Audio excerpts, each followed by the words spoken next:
Reading with your kids. Hola, ni hao, konnichiwa, assalamu alaikum, shalom, mahaba, ciao, bonjour, namaste, jumbo,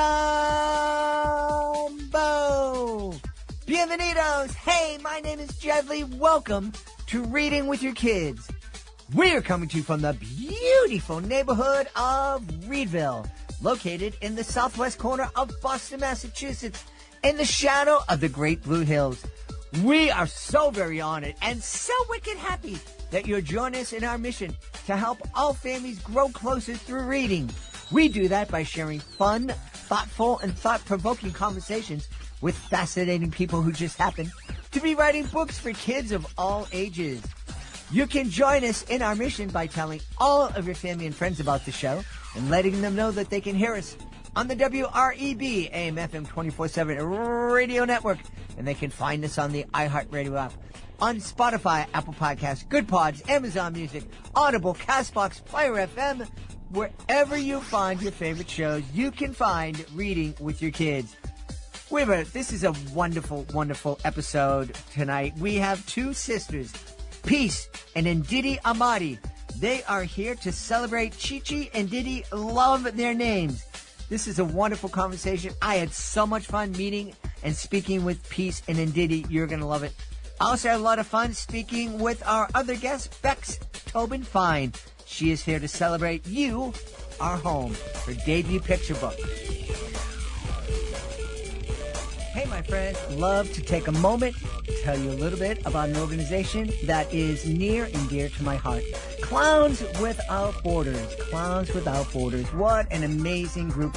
Clowns Without Borders sends clowns all around the world to people who need to smile the most.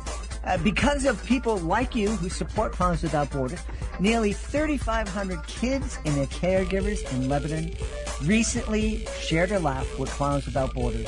In one especially powerful moment, 400 school children gathered for a Clowns Without Borders show just 2 weeks after surviving a missile attack that happened right next to their school. They had only 15 minutes notice to evacuate, and all of them, thank goodness, made it out safely. You can make more of those laughters possible. Consider becoming a joy maker. Go to clownswithoutborders.org. Find out a little bit more about the organization and consider making a monthly gift to bring smiles to kids and adults who need it the most. We are about to have a fantastic time. Joining us first from the Washington, D.C. area, please welcome to the show, Ndidi Amadi. Ndidi, how are you? I'm fantastic. Thank you for having us. And joining us from Houston is Ndidi's sister, Peace. Peace Amadi, how are you? I'm good. Happy to be here, Jed. And we're celebrating Chi and Didi love their names. Peace, could you tell us a little bit about this book? Yeah, absolutely. So the book is based on our real lives, actually. We are sisters in real life, and we both, being Nigerian-American, daughters of immigrants, started school out here in the United States and learned pretty quickly that people were going to have a difficult time pronouncing our names. So that is something we learned to expect and deal with. And I like to say that one thing I love about the book is what I wasn't able to do back then when I was a kid is very cool to be able to do now as an adult. Little Chi couldn't stand up for herself and correct people how to pronounce her name. By the way, Chi is short for Chinyere, and that is my first name. Peace is my middle, so I don't confuse anyone. But now writing this book, it's like I get a chance, right, to reimagine this story and stand up for my name.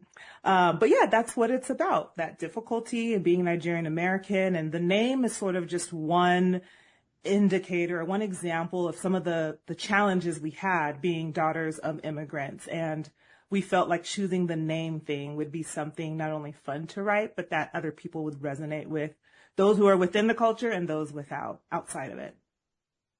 Well, Ndidi, I love that. I love that this book, in addition to loving their name, is encouraging kids to love their cultures. Yes. Now, culture is something that we're both really passionate about. And representation is so important, right? So when kids see themselves represented either in a book or on television or whatever the case may be, they feel like they can be proud of their culture as well. And that's another reason why we wrote the book, because growing up, we didn't really see a lot of young girls like us, Africans, Nigerians, daughters of immigrants, depicted in books. So that was one of the reasons why we wanted to write this book. So not only that Nigerians can be represented, but other kids who are daughters or sons of immigrants as well. Yeah. Yeah. Peace. That's, I'm really loving, that you are really pressing and pushing the idea that this is a book for all kids of immigrants, because in reality, unless you're a Native American, we're all kids of immigrants. I'm only a second generation American. My grandfather and grandmother came over from Ireland. One of the things I really want, no matter where you stand on this unfortunate fight that we're having over immigration these days, I really hope that when we're talking to our kids about immigration, and again, it doesn't matter what you think of it, I hope we help our kids understand that who we're talking about are human beings and members of our great human family. Yeah, absolutely. I love how you phrase that. We're all human beings.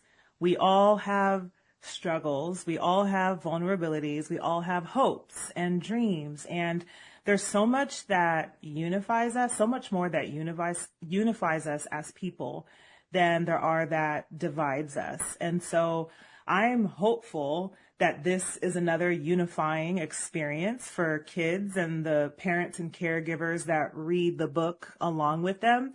That again, even those who are not immigrants or not first generation immigrants, not a person of color or a family of color, can recognize the importance of standing up for yourself around areas where you feel different, because I believe that 9 times out of 10, everyone feels different in one way or another.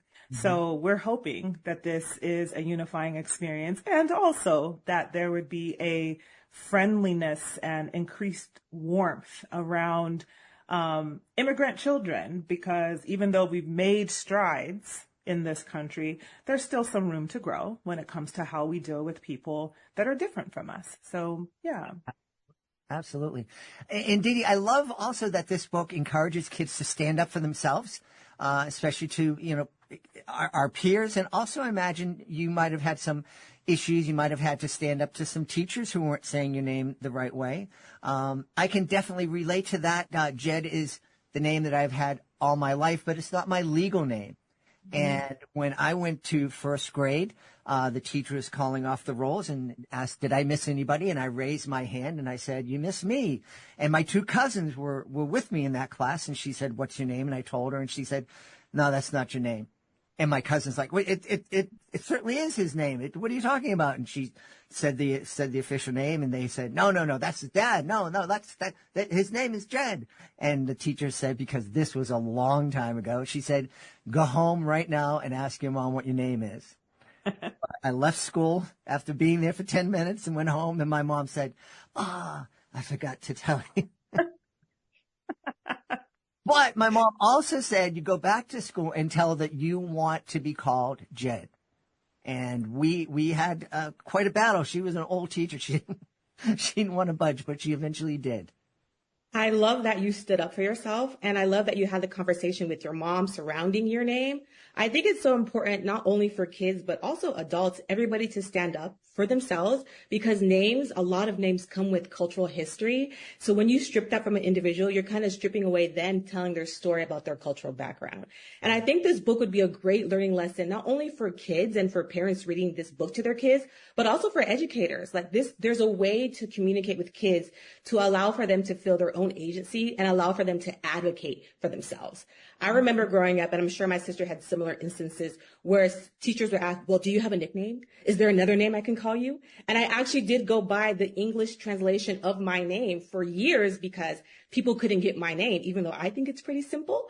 But just, I think it's pretty simple. It's 5 letters, but just the importance of standing up for yourself, knowing that your name comes with so much and that people should feel proud about that. And people on the other end should want to lean in and learn about what does this name mean? What culture is this name speaking about?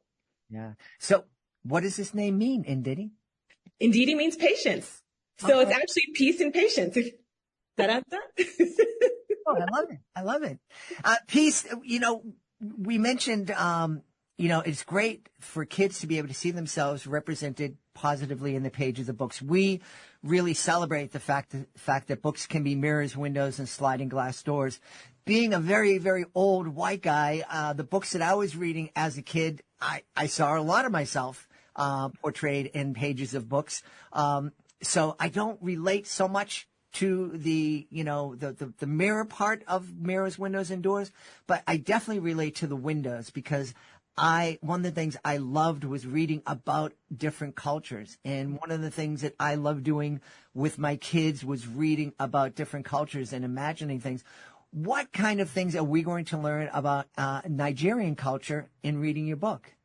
Oh, this is a great question. So one of the things you'll definitely learn is that our children are named with great intention and almost as a kind of foretelling of or forewishing, if you will, of what you want the child to own and live up to. So in the book, you'll learn that my first name, Chinyere, means God's gift or God gives. And so, the idea that a child can be a gift to the world, I think is really powerful and has been and kind of an important part of my identity is thinking of myself as someone that can be a gift to other people. And I won't say that that is only a Nigerian thing, but that is a very intentionally a Nigerian thing to name a child something that has a very specific meaning that a child can live up to. But you mentioned some of the other things that you may get from the book. Their Names is the first book of a series. And so while you will be learning about names in this book and even about some of our cultural foods, you'll be learning a lot more about Nigerian culture in the books to come and other cultures, because the cool thing about our childhood is everywhere we lived, and we lived in a lot of different places, we were exposed to a lot of different cultures. And so that's part of our story too. And I think that's a big part of our propensity to write about different cultures and to feature and to amplify different cultures and experiences. Is we're not just doing that because we're educators or we feel like it's the right thing to do. It was literally our experience to be submerged in like a myriad of cultures. And so we love that we're writing books that are going to teach people about Nigerian culture, but about other immigrant cultures as well. And I think it's going to be a pretty culturally immersive experience for a lot of children and their families. That's really wonderful. And Didi, I had the opportunity, I attended the International Children's Book Festival in February of 23, and it was an amazing experience. And just by chance, the Italian government had sponsored a very large pavilion for African authors and publishers. And just by chance, we were staying in the hotel that all those authors and publishers, and we got to know some really amazing people. And one woman stood out in particular. We had such a wonderful conversation. She was from Nigeria and was looking to one of the things she said to me was, they have such a wonderful tradition of oral storytelling. In Nigeria, but also in other African countries. One of the things that she was hoping to do would be to start a new tradition of reading with your kids, because that wasn't something that she was seeing. The oral storytelling was there, but reading stories with their kids wasn't there. How cool would it be if Chichi and Didi Love Their Names was being read to Nigerian kids over in Africa?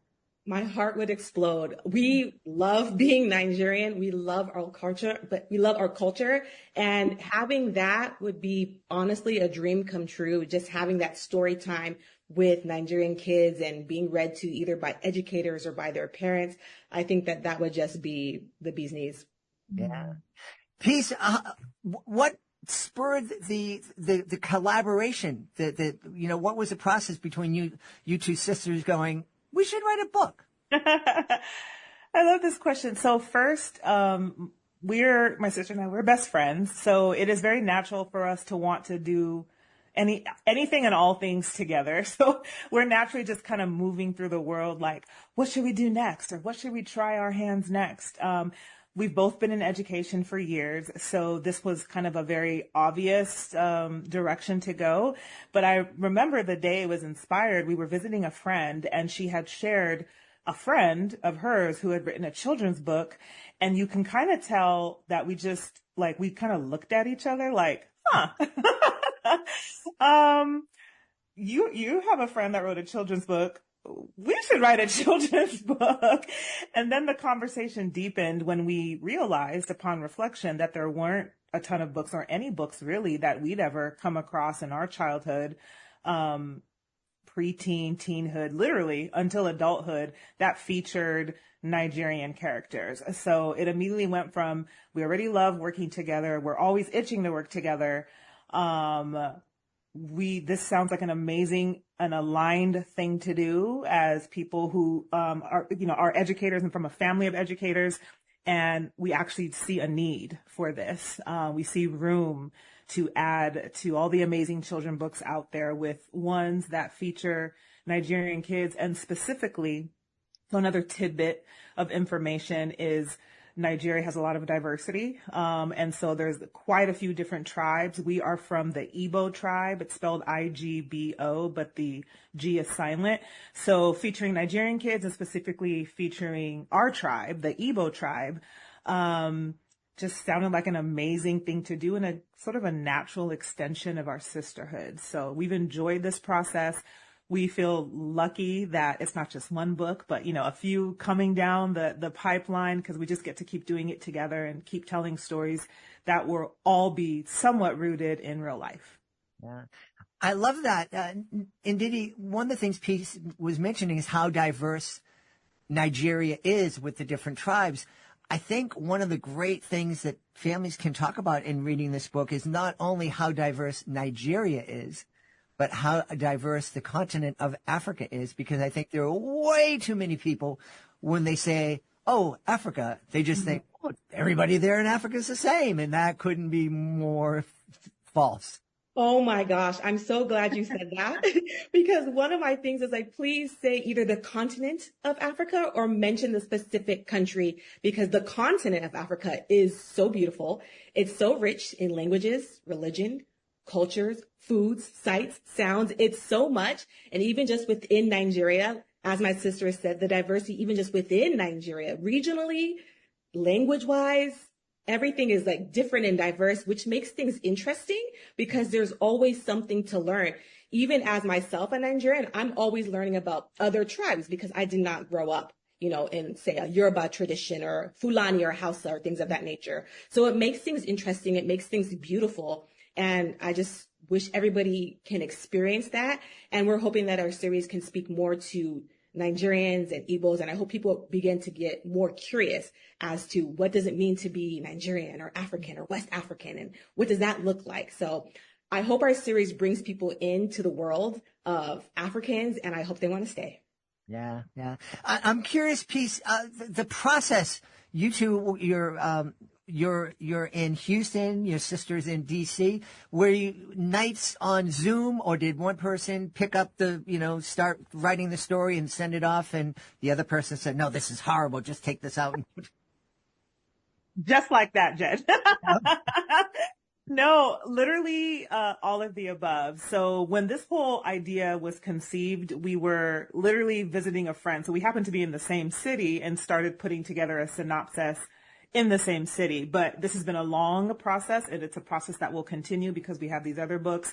And so it's a lot of Zoom meetings because we do live on different sides of the country.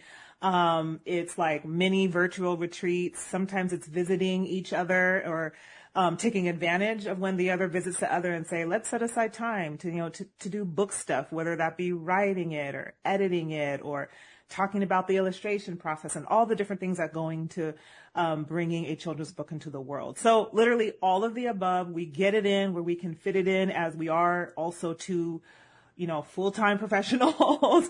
So it can get a little gnarly, but we're grateful again for the opportunity, and we're grateful to actually enjoy working with each other. So it's just an extension of our sistership, and we do what we got to do. Awesome. And Didi, one of the benefits now when you're visiting each other, it's a business expense. There you go. You're thinking right. That's exactly right. This dinner is a business dinner. Listen. We have to have a retreat. We need to go back to Nigeria. We need to do some research. Yes. You should be on our team. Happy to be on your team. Well, I feel like I'm part of your team because, I love celebrating books like this. I really do. Love celebrating books that give all kids a chance to look into the window of different culture. I think it's so helpful. I think it helps us see each other as brothers and sisters. And I really think it helps our kids become more curious. One of the things I'm kind of worried about is I hear that it's not cool. Like I said, I'm ancient, so I do things that aren't politically correct sometimes, and I hear that it would be inappropriate for me to say, so if I met you on the street and I said, "Oh, this is Ndidi, how are you?" It would be inappropriate for me to say, "Oh, Ndidi, where's that name from?" Mm-hmm. But I get that all the time, and I'm not offended. I'd rather have people ask me than to assume. So, and it gives me a chance to share a story. I say, "Oh, it's Nigerian. It's actually not in English. It means patience." And it opens up conversation. And I love the fact that you're curious. And I feel like people would be in a better spot if we were more curious of each other as opposed to assuming or judging. I think the world would be a better place. Yeah. Well, I'm happy. And I understand there's a difference between Ndidi. That's an interesting name. Where does that come from? As opposed to Ndidi. What kind of name is that? Exactly. And that's what the book speaks to. That's not a name.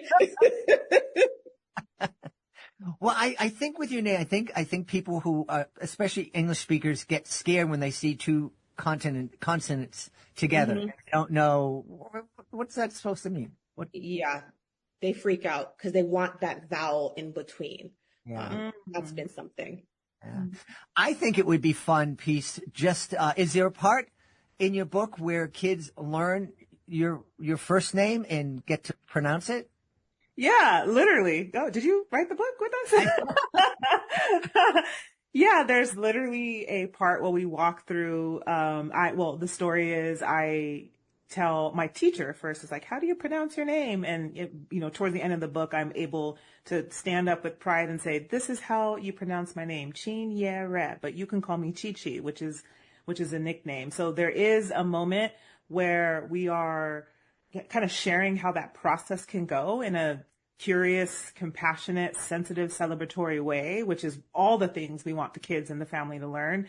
And also a part where it inspires the other children in the class to go learn the meanings of their name, whether there's, an actual meaning that they're attached to or a story, because, so there's a kid named Lawrence in the book, and I don't know the meaning of Lawrence or, right now off the top of my head where that name comes from, but there's a reason why Lawrence was named Lawrence. And so while the story may not be, Lawrence means, good things take time, the story may be, I was named after this person, or I was named because this reminds, my mom about this. And so they're typically for the most part, there's a story behind all of our names. And so we're also showing in the book that whether you're an immigrant or not, there's a story there, and it's cool to learn it and it's cool to be curious about it when it comes to others. So that's what we hope is a takeaway. I hope so too. You know, my son, my daughter is named Alejandra Elizabeth after both my mom and my wife's mom. And my son is named Christopher Michael because I didn't want him to be a junior or a third, and I refused to let him be called the made-up name my wife came up with. It was just... Can we hear it? No. We stopped recording. Okay.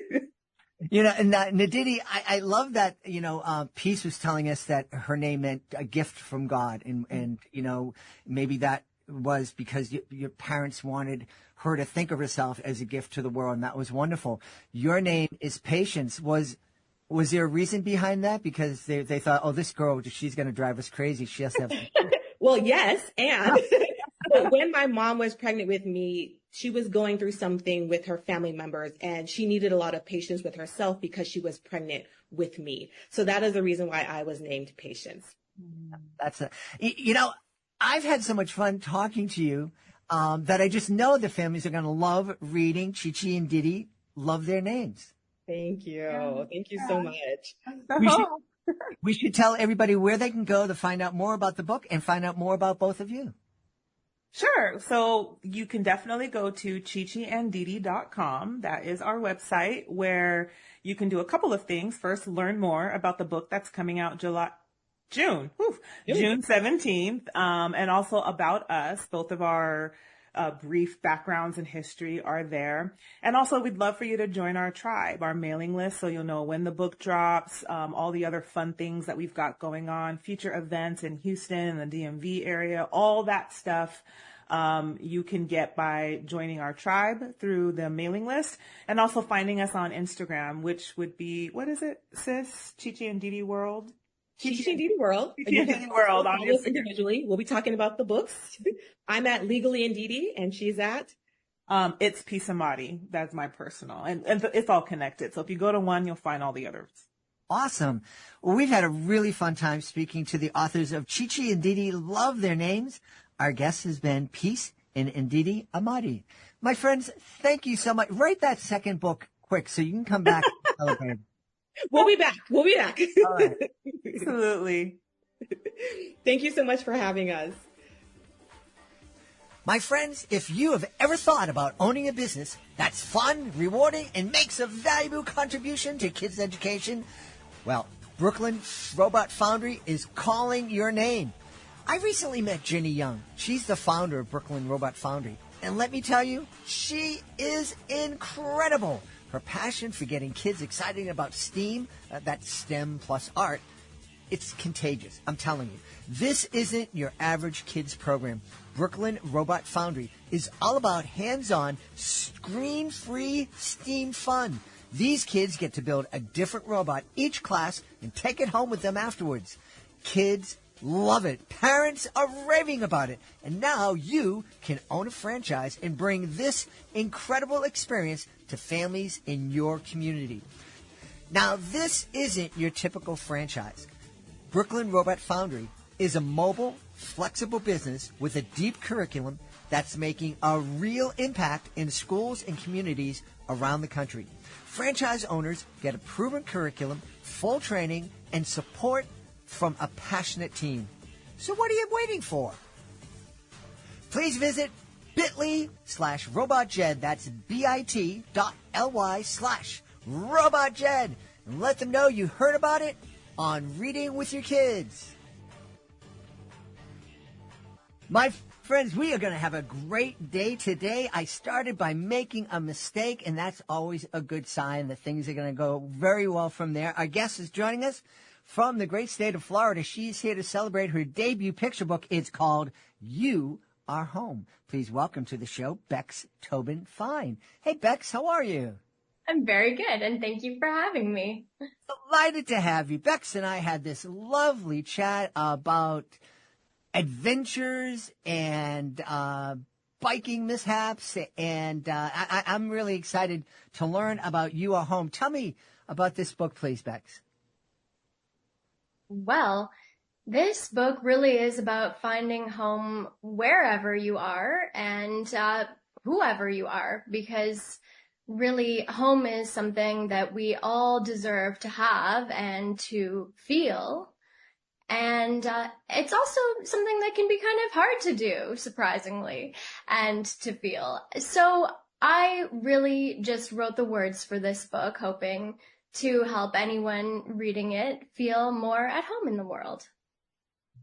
How can obviously one of the things that we're talking about, I'm guessing we're talking about, is people who are unhoused at the moment, and helping them understand that, where you are right now can be a home.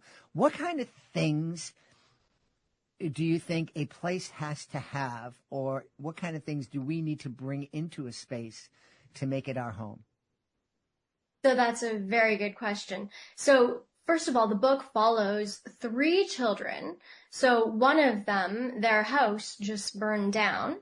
And so we see them regain a sense of home throughout, whether that is a physical home or just a feeling of home. And then the second child has actually lives in an RV. So their home is always moving. Their home is never in one place. And then the third child we follow is just moving. They're experiencing a move. So really, we're trying to just see all the different ways in which home can look different. So the book really started for me when I thought, does home have to be four walls? Does it have to be a house? Does it even have to be an apartment? Because I feel like a lot of people, when they hear the word home, they say, oh, that equals house.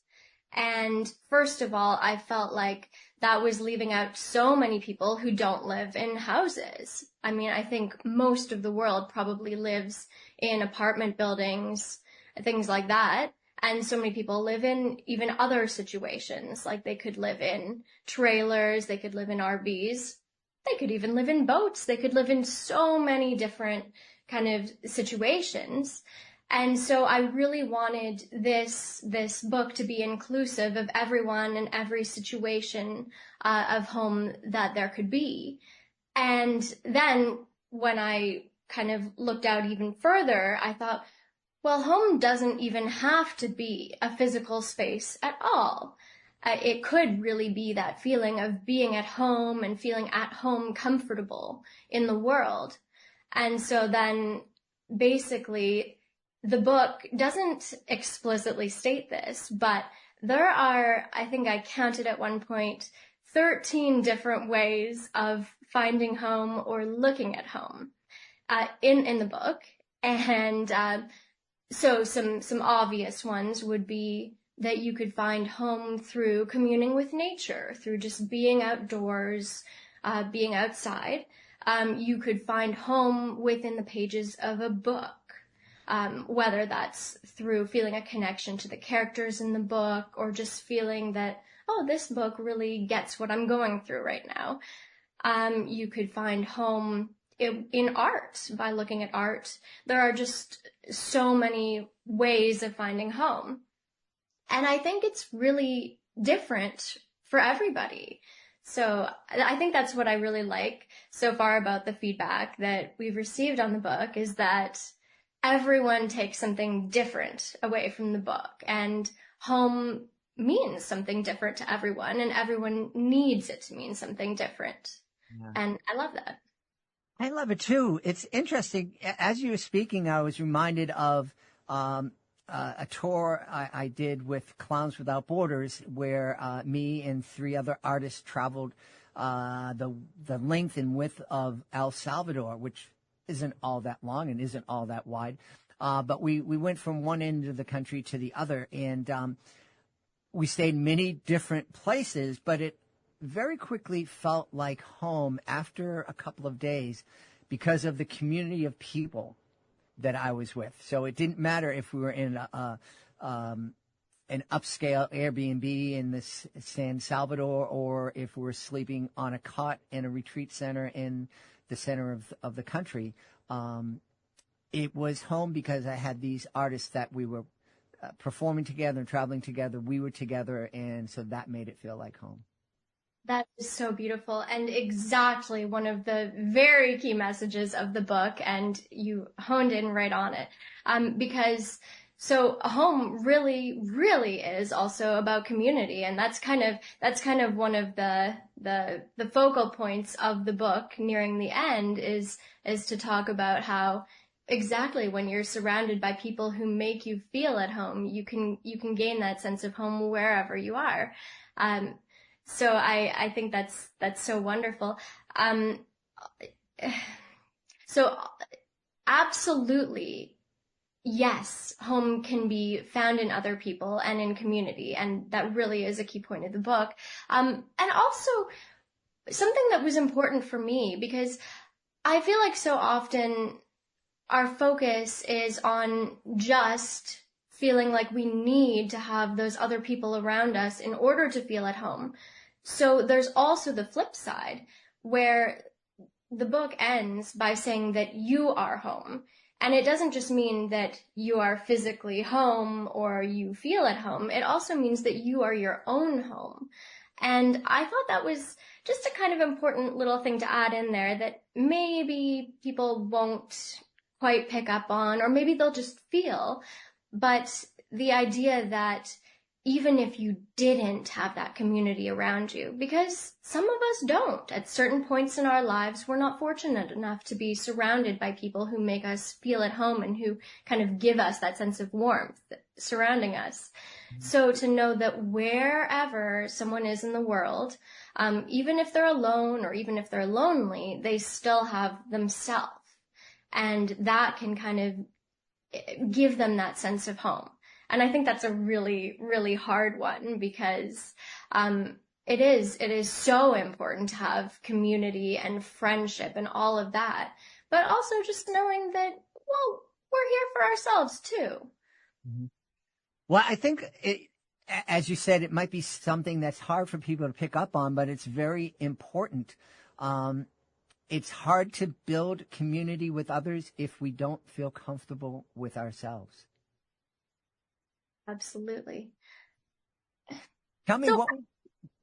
Actually, so I was going to say though that you speaking about community was also important in the way that creating a book, and because this is my debut picture book, I haven't felt this before, because for me, writing up until creating this book was a very individual pursuit.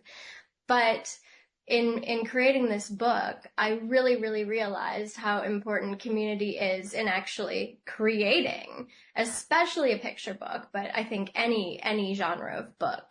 And I thought it was so heartwarming and wonderful the way so many people were involved in making this book.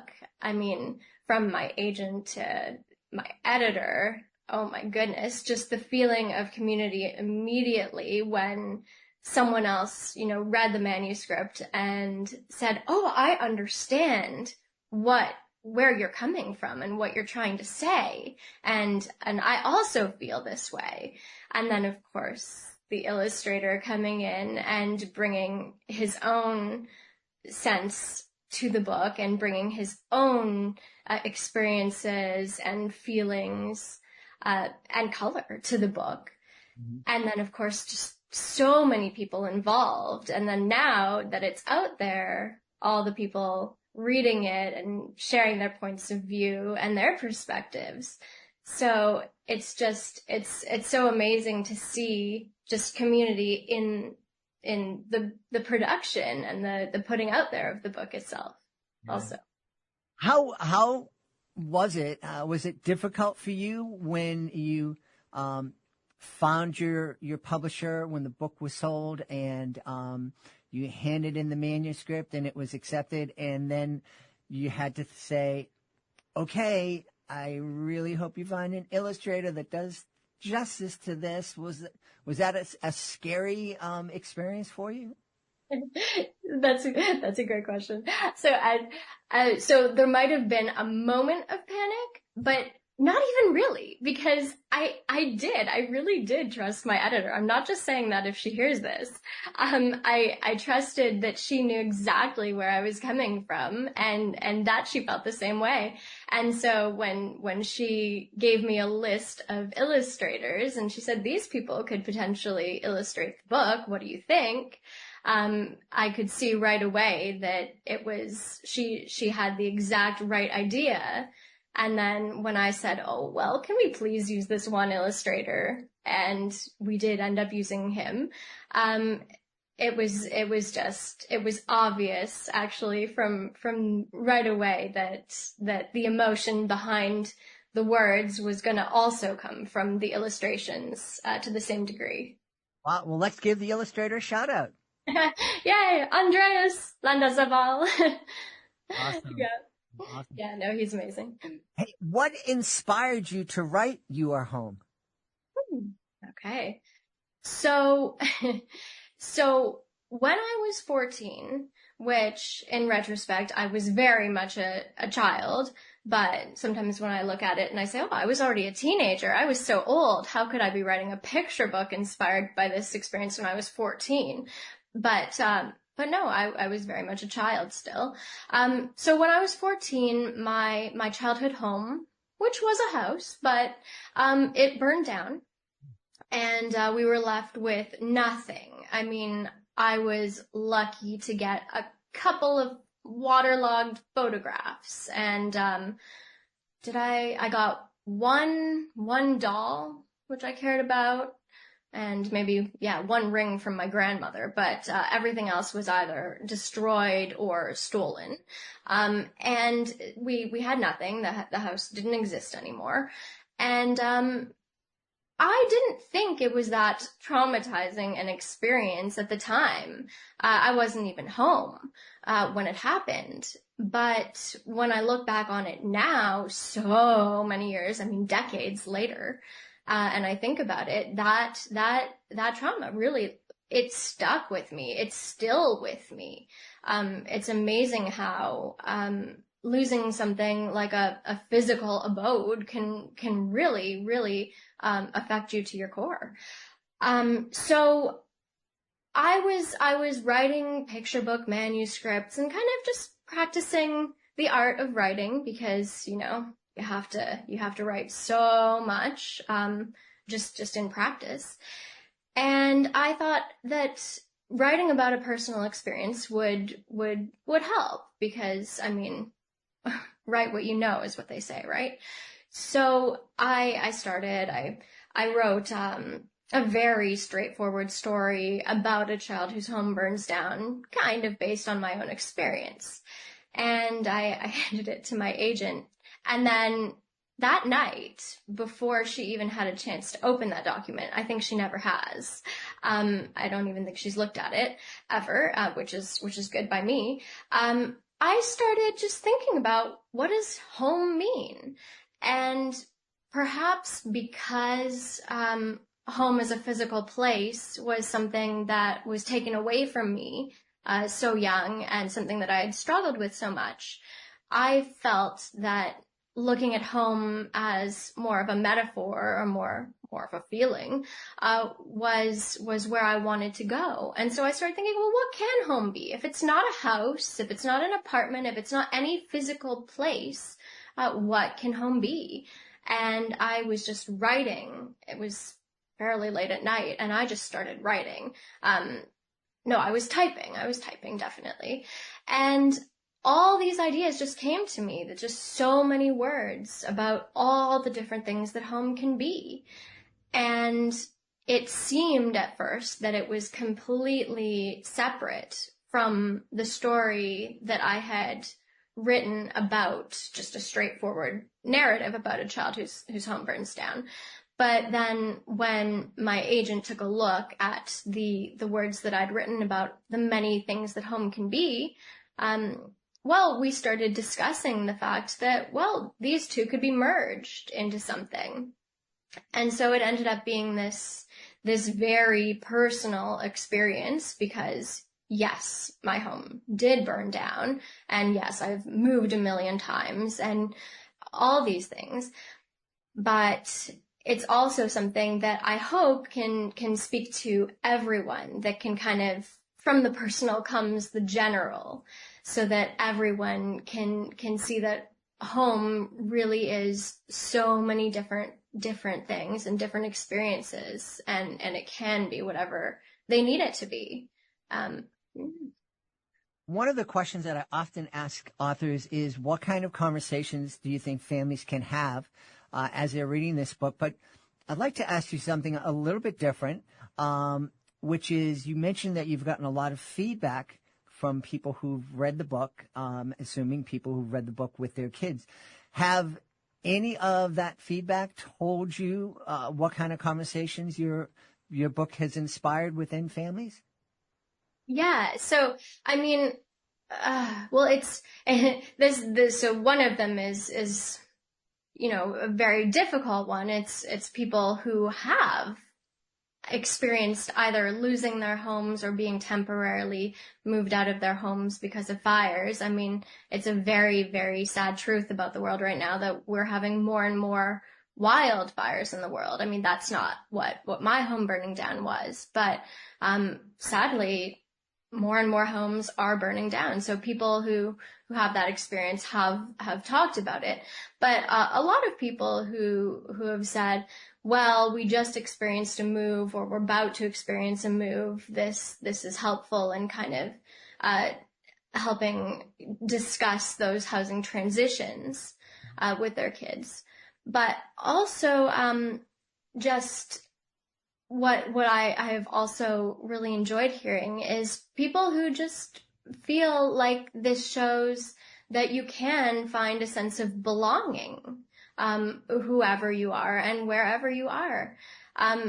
Because it was so important to me that the main child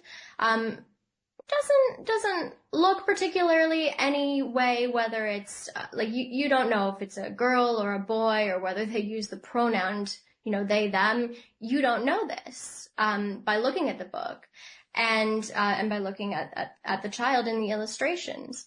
And so any child can look and say, oh, well, that's me. And it's, it's something that I ran into a lot when reading books to my own daughter.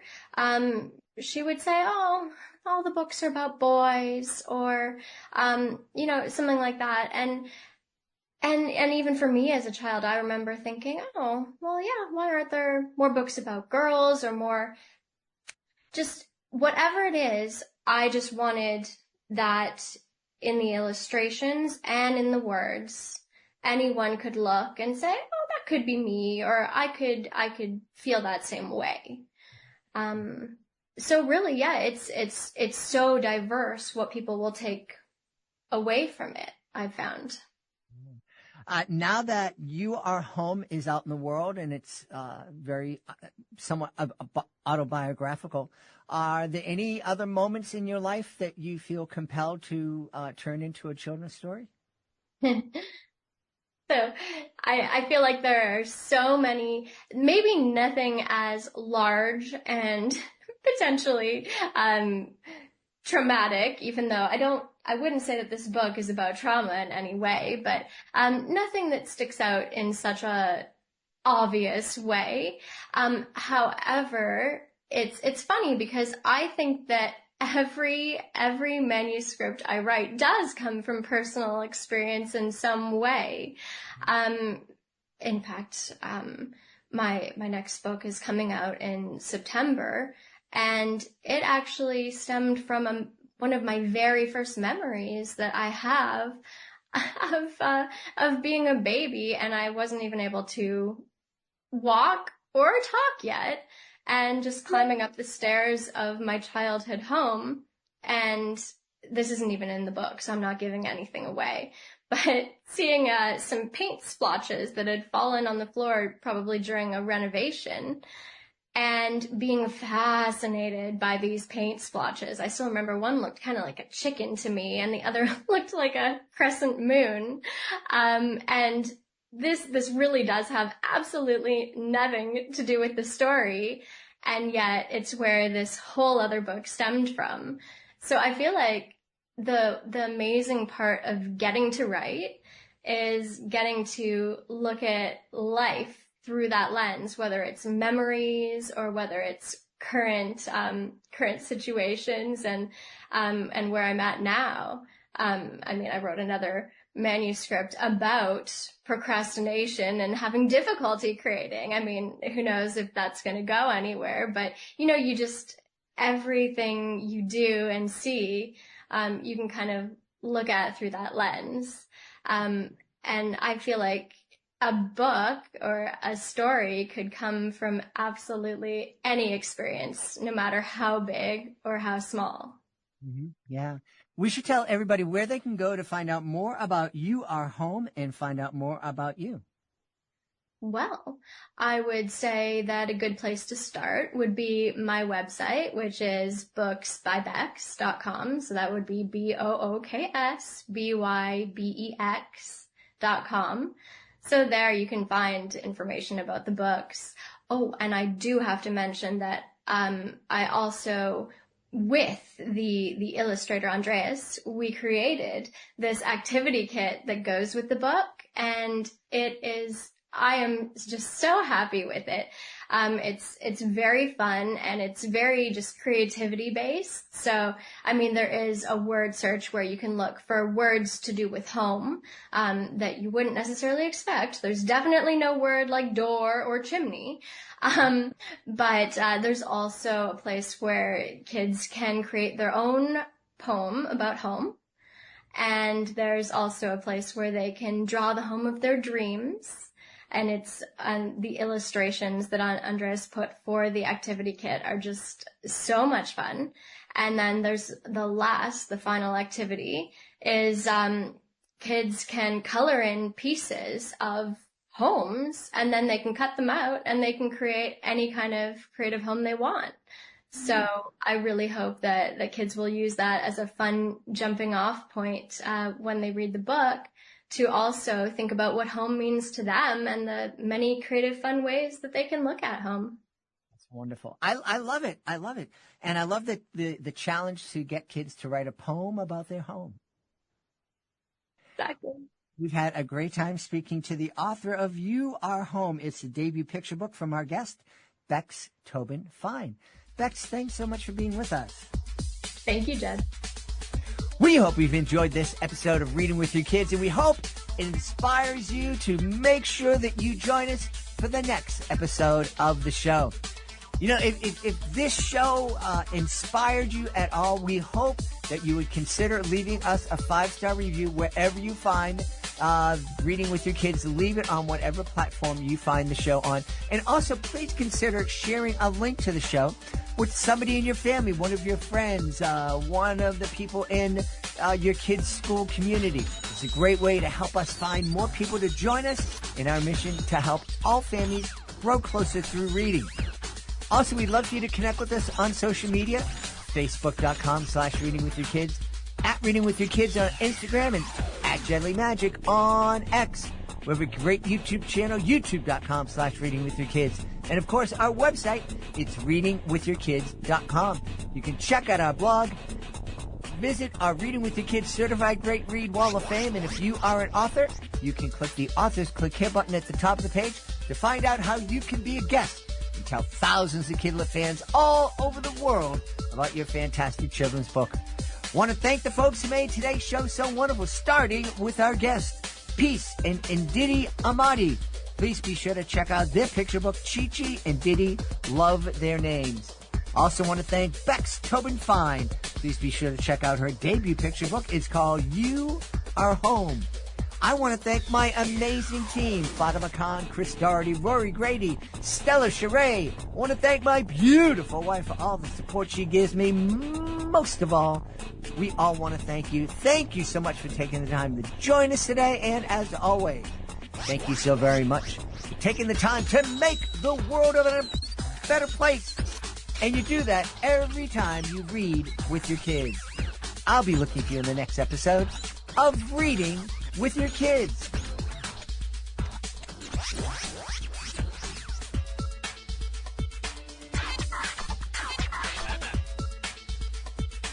Bye.